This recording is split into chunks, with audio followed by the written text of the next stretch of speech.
क्या शब्द उन्होंने कहा? उन्होंने कहा, महाराज जी, धनुष और धनु ही में भेद होता है, ये आपका गणित है। तो तुम्हारा गणित क्या है? लक्ष्मण जी का उत्तर आपने पढ़ा होगा। पर कठिनाई तो यह है कि लक्ष्मण परशुराम के संवाद को लोग पढ़ते भी हैं तो तू मैं के समझ करके। वैसे रामलीला में लक्ष्मण परशुराम संवाद के दिन बड़ी भीड़ें हुआ करती हैं, पर वो भीड़ जो होती है उसको देख करके एक महात्मा ने यही कहा कि लक्ष्मण परशुराम संवाद के दिन अधिक भीड़ होने का अर्थ यह है कि लीला में भी लोग रामायण देखने नहीं आते, झगड़ा देखने आते हैं कि जिस दिन जितना तू मैं हो उतना बढ़िया। तो अधिकांश लोग ये मान बैठते हैं कि क्या लक्ष्मण जी ने, क्या परशुराम जी ने, और दोनों, और रामायण में तो थोड़ा सा है। कानपुर आदि में तो मैंने देखा, जहां मैं रहता हूं, ठहरता हूं, कभी कभी आसपास जब परशुराम संवाद केवल अकेले रखा जाता है, पूरी रामलीला नहीं, और उसको परशुरामी के नाम से याद किया जाता है, और वो लक्ष्मण परशुराम का संवाद पूरी रात चलता है और उत्तर प्रत्युत्तर की झड़ी लग जाती। पर ये तो बिल्कुल स्थूल दृष्टि है। लक्ष्मण जी का परशुराम जी का संवाद तो दार्शनिक, और दार्शनिक ये है कि परशुराम जी की समस्या ये है कि वे महानतम व्यक्ति होते हुए भी उनमें दो आवरण आ गए। दृष्टांत के रूप में यो लें कि जैसे आकाश में सूर्य है, अंधकार में तो अंधकार है ही, पर सूर्य के ऊपर भी अगर सामने बादल आ जाए तो बादल आ जाने का परिणाम यह होता है कि सूर्य का प्रकाश भी नहीं दिखाई देता। तो रावण जैसे जो निशाचर हैं, उनका ज्ञान जो है वो तो उनमें है ही नहीं है, वो तो अज्ञान का अंधकार है। परशुराम जी वैसे तो नहीं है, परशुराम जी जो है वो तो महान ज्ञानवान है। लेकिन आगे चल करके गोस्वामी जी ने जो समाप्त किया, इस प्रसंग में आपने शब्द पर ध्यान दिया। गोस्वामी जी कहते हैं कि जब भगवान राम की भाषा को परशुराम जी ने सुना तो हुआ क्या? तो एक वाक्य उन्होंने कहा, सुनि मृदु गूढ़ बचन रघुपति के, उघरे पटल परस उधर मत। जैसे कोई वस्तु ढक दी जाए और वो न दिखाई दे, है केवल दिखाई नहीं दे रही, और पर्दा हटा दिया जाए और दिखाई देने लगे कि परिपूर्णता क्या है। और वो दोनों राम अधूरे क्यों हैं? क्या वो अधूरे हैं क्या? वैसे अगर विचार करके देखें तो सब पूर्ण है, तो पूर्णमदः पूर्णमिदं में सभी पूर्ण है। बलराम भी वही, वो भी राम है, परशुराम भी राम है और राम भी राम। पर नहीं, एक अंतर है। क्या? एक राम के साथ बल जुड़ गया और एक राम के साथ परशु जुड़ गया, और इसका वो अभिप्राय यह है, उपाधि के द्वारा बड़प्पन, यही व्यक्ति का स्वभाव। हम और आप भी जब कोई नाम लिखते हैं, उपाधि लिखते हैं, तो हमारे और आपके मन में यही संस्कार होता है कि इस उपाधि से हमारा बड़प्पन और बढ़ जाएगा। जब हम लिखेंगे पंडित, या हम लिखेंगे शर्मा, या हम किसी पद का नाम लेकर के लिखेंगे, का वर्तमान या भूत जिस रूप में भी लिखें, तो इसका अभिप्राय यह है कि हमारे अंतःकरण में यह धारणा है कि इससे हमारा महत्व बढ़ गया। पर आप सोचिए, सांसारिक दृष्टि से तो उपाधि से महत्व बढ़ जाता है, पर तात्विक दृष्टि से जो है उपाधि से महत्व घटता है कि बढ़ता है। और इसका अभिप्राय यह है कि अगर जीव ब्रह्म से अभिन्न है, और जीव ब्रह्म से अभिन्न होने के बाद अपने आप को कोई लिखे कि जिलाधीश, तो घट गया। घट क्यों गया? बोले ब्रह्म से अभिन्न था तो सारे ब्रह्मांड का अधीश था, और उसने बड़प्पन के लिए मान लिया कि जिले का संचालक होने के नाते में बड़ा हो गया। ये भ्रम जो है उसके बड़प्पन को बढ़ाता नहीं है, घटाता। तो उसका अभिप्राय कि परशुराम जी ने मान लिया कि हमारा रामत्व तो तब सिद्ध होगा जब हमारा फरसा रहेगा, फरसे के द्वारा मेरा महत्व बढ़ता है। और बलराम जी ने भी मान लिया कि बल के द्वारा बढ़ता है। तो भाई जब बलराम जी चलते थे तो हल मूसल लेके चलते थे, उनका आश्रय आप जानते ही, हल मूसल है।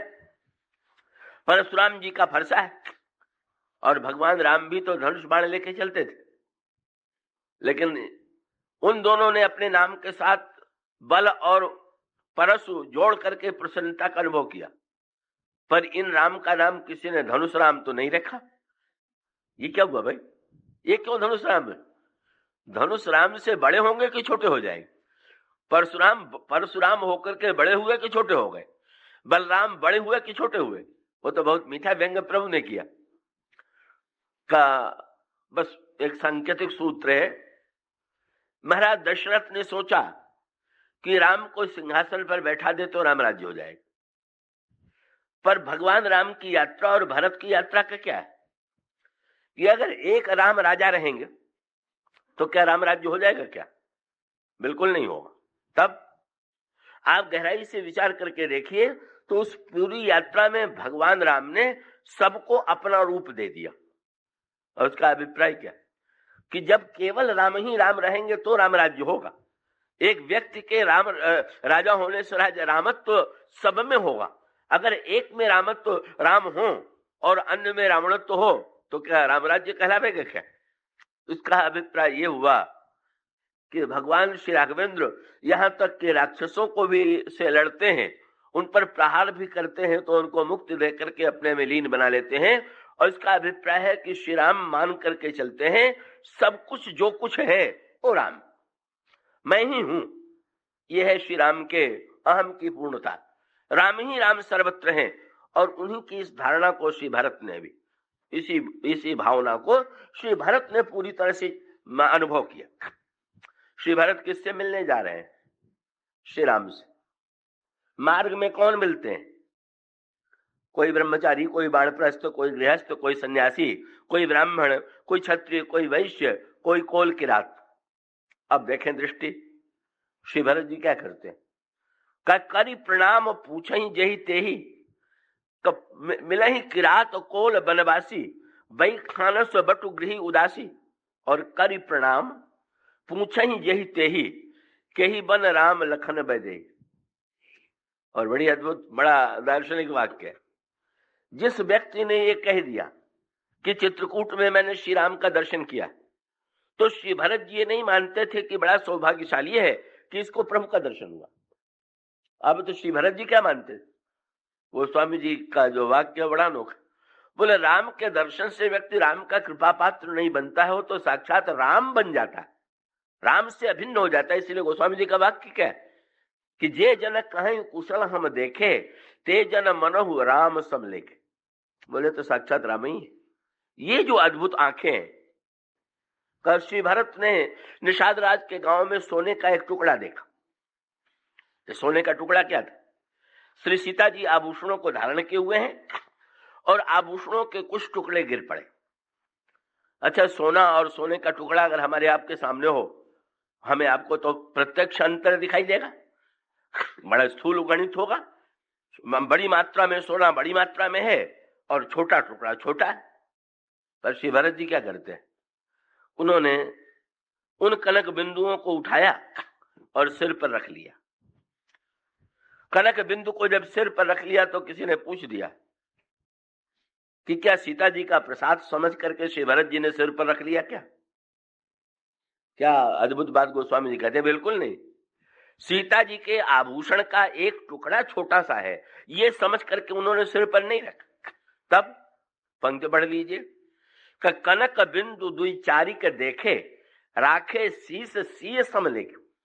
जब उन्होंने उस कनक बिंदु को सिर पर धारण किया तो सीता जी, श्री किशोरी जी मेरे मस्तक पर विराजमान हो रही हैं, इस रूप में श्री भरत ने देखा। और वही अभी आपके सामने प्रसंग प्रारंभ किया गया था कि जब भरत पादुका को रखते हैं तो पादुका प्रभु की चरण पादुका है, प्रभु का प्रसाद है, या काठ की एक खड़ाऊ है, पवित्र खड़ाऊ है, ऐसी भावना नहीं। पूर्ण में सब पूर्ण है। कनक बिंदु भी पूर्ण है, पादुका भी पूर्ण है। पादुका की पूर्णता और कनक बिंदु की पूर्णता देख पाना, और उसका अभिप्राय क्या है? ये तो संसार में प्रत्येक व्यक्ति को ज्ञात है।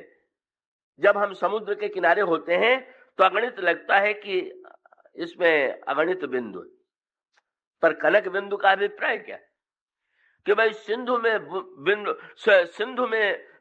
जो देखता है व्यक्ति बिंदु को, वो व्यक्ति तो स्थूल आंखें वाला है। मानो यही संकेत सर्वत्र दृष्टिगोचर होता है। हम लोगों के जीवन में जो कुछ ईश्वर ने जो कुछ दिया है वो अधिकांश लोगों के पास होते हुए भी या तो हम उसका दुरुपयोग कर रहे हैं या उपयोग नहीं कर रहे हैं।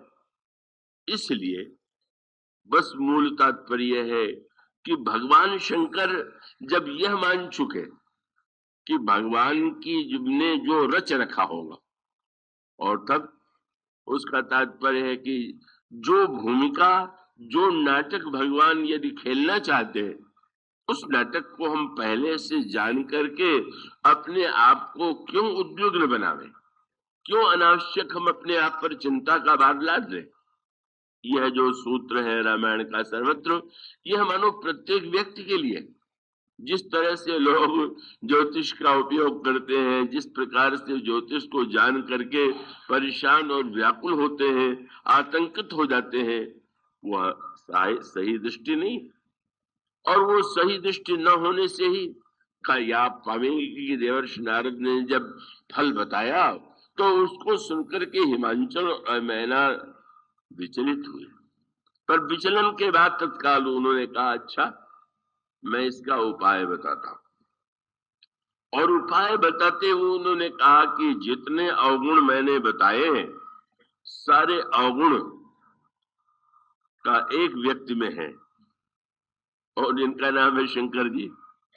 अगर शंकर से विवाह हो जाए तो दोषों गुण सबका सब कहूं। शंकर जी तो दोष को भी गुण बना लेने वाले हैं। इसलिए तुम्हारी कन्या को चाहिए कि तपस्या करके शिव को पति के रूप में प्राप्त करें। और पार्वती जी भगवान शंकर को पति रूप में पाने का प्रयत्न करती हैं। और उसका मूल सूत्र सर्वत्र सारे प्रसंगों का यही है कि जीवन में जान करके हमारे जीवन में यदि निष्क्रियता आती तो इसमें कोई संदेह नहीं कि जानने का हमने दुरुपयोग किया। और जान करके हमारे जीवन में उत्साह, प्रेरणा, अगर कोई अनिष्ट फल है तो अनिष्ट फल के निवारण के लिए जो कुछ प्रयत्न शास्त्रों में बताए गए हैं, संतों के द्वारा और गुरु के द्वारा बताए जाते हैं, उन उपायों का आश्रय लेना यही मानो सदुपयोग है। गोस्वामी जी का जीवन कितना बड़ा दुर्भाग्यपूर्ण था। हम आज 500वां वर्ष मनाने की बात सोच रहे हैं, और जिस बालक के जन्म पर बाजे बजना तो दूर रहा, माता पिता को कष्ट हो गया हो, पिता ने बच्चे को छोड़ देने का संकल्प किया हो, उन्होंने बच्चे का सचमुच त्याग कर दिया, पर मृत्यु ने उनको तो नहीं छोड़ा। उसके बाद भी तो उनके पिता की मृत्यु हो गई, गोस्वामी जी की माता की मृत्यु हो गई। और तब यह माना जाने लगा कि यह बालक तो बहुत ही बड़ा अभागा है। डरने लगे लोग।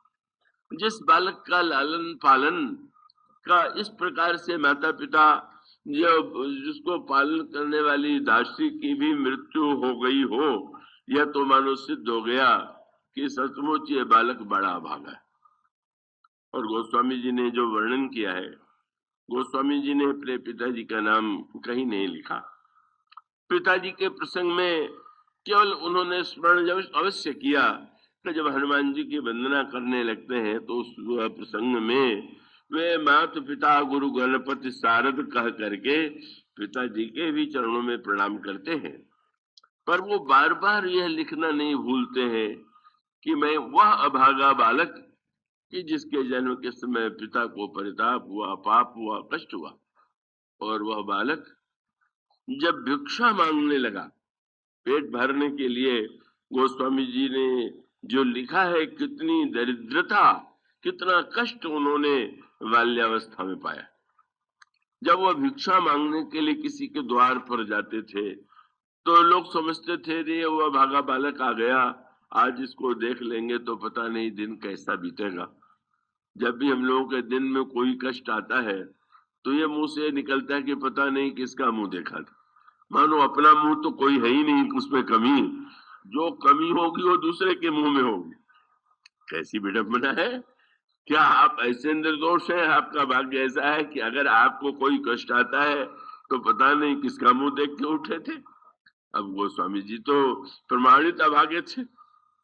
परिणाम क्या हुआ? गोस्वामी ने तो लिखा है कि मुझे तो वो दशा लोग कहते हैं कि 4 फल जीवन का लक्ष्य है, अर्थ धर्म काम और मोक्ष, लेकिन मेरे लिए तो 4 ही फल मांगो, बस 4 ही चनक। अगर चने के थोड़े से दाने कोई दे देता था तो मेरे लिए तो 4 फल वही थे।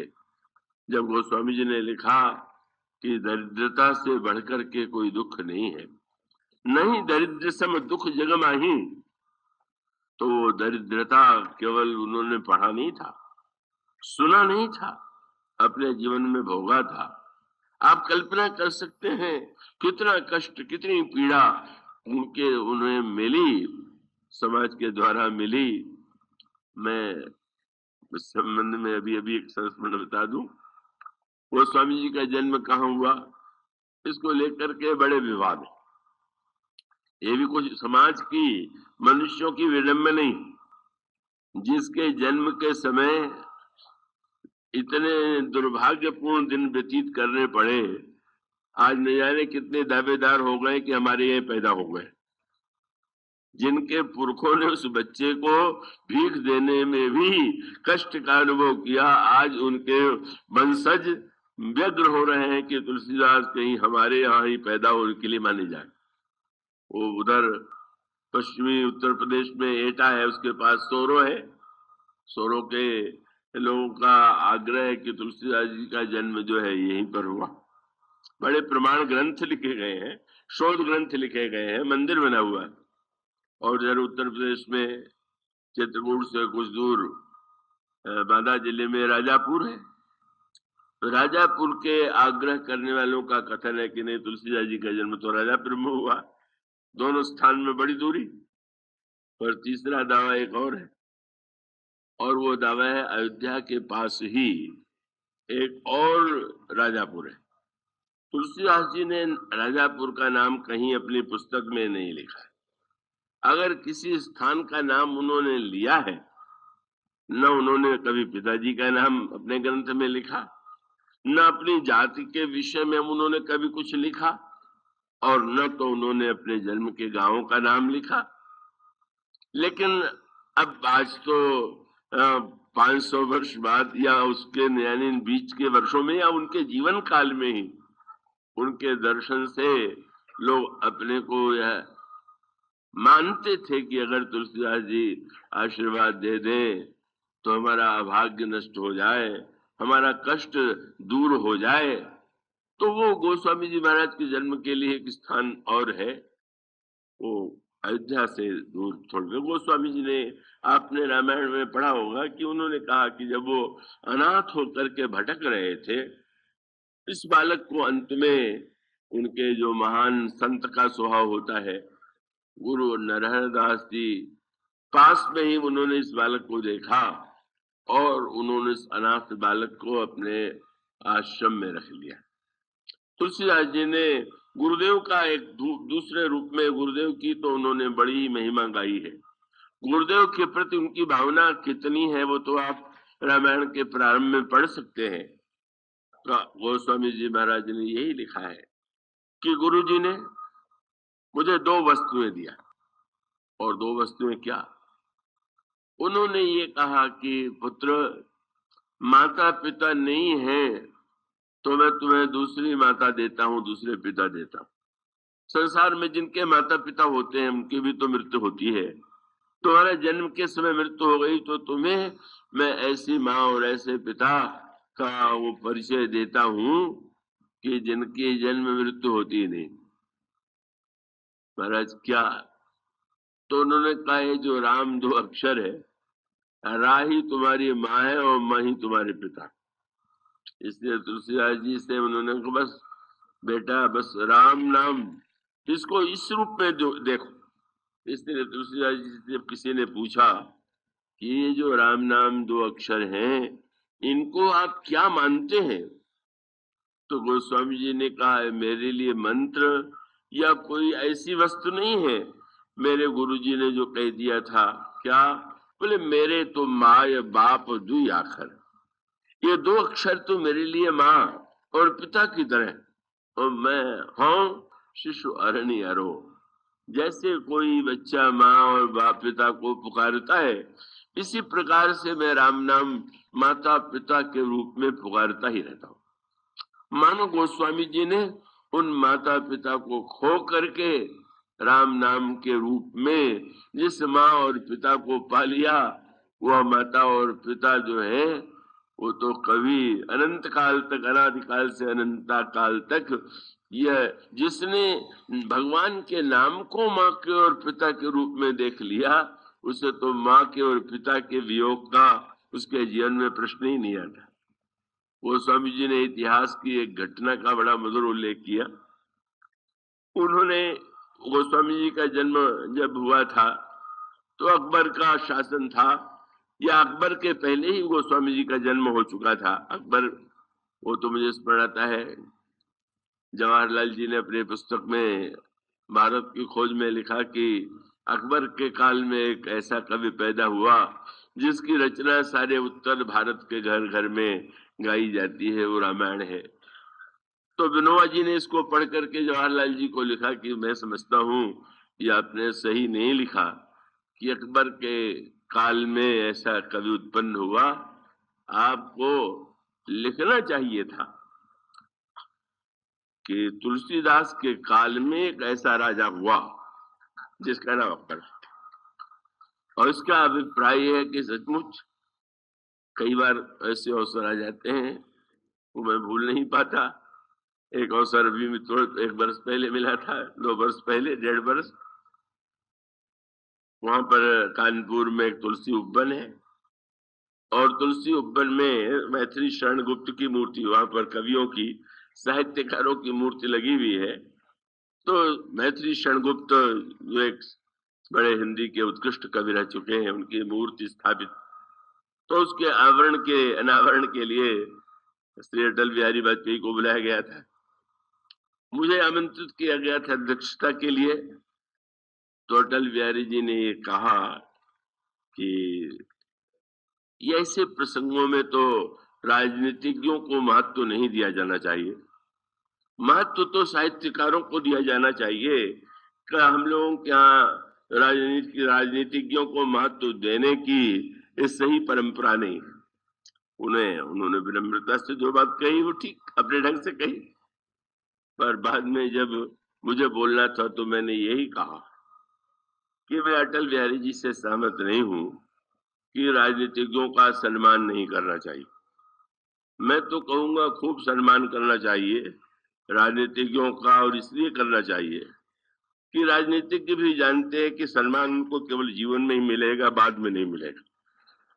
और साहित्यकार को तो अमर होकर के वो सम्मान मिलता ही रहेगा, इसलिए कोई बात नहीं है, कोई चिंता नहीं है। बेचारों को जितना मिलना हो मिले, बाद में तो उनको कोई पूछने वाला नहीं है। भाई अकबर रहा होगा भी बादशाह, पर बात तो अकबर केवल इतिहास के पन्नों में है। तो वो गोस्वामी जी के पहले वो घटना जो घटी वो हुमायूं की घटना है। हुमायूं हार गया था, शेरशाह सूरी से भागा, तो भागते हुए प्यासा भी था और नदी में पार करने की समस्या थी। तो एक भिस्ती, पुराने समय में आपने अगर चित्र देखे होंगे तो चमड़े की मशक बना करके उस पर पानी भर करके भिस्ती लोग पानी के द्वारा सिंचाई भी करते थे, सफाई भी करते थे। तो हुमायूं प्यासा था तो पिला भी दिया, और बाद में नदी पार करने में वो मशक को सहायता से पार भी कर दिया। उस समय तो हुमायूं भागा, और भागने के बाद फिर वो एक ऐसा अवसर आया कि उसके दिन लौट करके आया, और जब वो सिंहासन पर बैठा तो उसने उस भिस्ती को बुला करके कहा कि तुमने मेरा बड़ा उपकार किया है, तो अब तुम क्या चाहते हो, तुम मांग लो। तो भिस्ती को और कुछ नहीं सूझा, तो उसने कहा कि मुझे कुछ घंटों के लिए बादशाह बना दिया जाए। अच्छा भाई ठीक, कोई बात नहीं, कुछ घंटों के लिए बनाना है, पूरे समय के लिए मांगा होता तो हुमायूं देते ही नहीं, और कुछ घंटे के लिए बैठा दिया। उसने सोचा कि कोई ऐसी नई चीज करना चाहिए कि जिसे इतिहास में लोग याद करें। तो अब सोने चांदी के सिक्के तो प्रसिद्ध है ही है, उसने उसमें चमड़े का सिक्का चलाया, और वो चमड़े का सिक्का कुछ दिन लोगों के लिए कौतुक की चीज रही, वो तो लोगों ने उसको लिया दिया, वो समाप्त हो गया, वो समाप्त। तो गोस्वामी जी ने कहा कि भाई अकबर हुमायूं जो था वो तो थोड़े समय का राजा था, और उसने घंटे 2 घंटे के लिए 4 घंटे के लिए उसे राजा बना दिया, और उसने चमड़े का सिक्का चलाया, तो चमड़े के सिक्के का चलन तो उसी समय बंद हो गया। लेकिन उन्होंने कहा कि एक और राजा है, वो कौन है? बोले जिनका नाम राजा राम। उनकी क्या विशेषता है? बोले राम नाम नरेश प्रबल नाम नरेश दिवाकर। गोस्वामी जी का ये जो नाम नरेश है, इनका जो सिक्का है वो भी चमड़े का सिक्का है, पर वो सदा ही चलता रहता है। और सिक्का कौन सा है? बोले जुगु जुगु चालत नाम को। ये राम नाम का जो सिक्का है ये चमड़े का ही सिक्का तो है, जीभ आपकी चमड़े की, और चमड़े से जो आप राम नाम लेते हैं तो वो सिक्का कभी मिटने वाला नहीं है। जो नाम नरेश के द्वारा यह सिक्का जिसने समझ लिया, उस व्यक्ति के लिए तो सदा के लिए नाम नरेश प्रताप दिवाकर जुग जुग चालत चाम को, मानो जिह्वा धन्य हो गई। जिह्वा आज उस चमड़े का सिक्का जीभ से जो राम नाम ले वो धन्य हो जाए। तो गोस्वामी जी महाराज के जीवन काल में जो घटना घटी, राम नाम को उन्होंने इसी रूप में पाया। उनका राम नाम ही तो मेरे लिए सब कुछ है। राम गुरुदेव जी ने कहा, शास्त्रों को भी मैंने पढ़ा, पुराणों को भी पढ़ा, लेकिन ऐसा लगा कि सब में कुछ न कुछ मतभेद है। गुरु जी से मैंने पूछा कि इसमें से कौन सा ठीक है, किसे माने?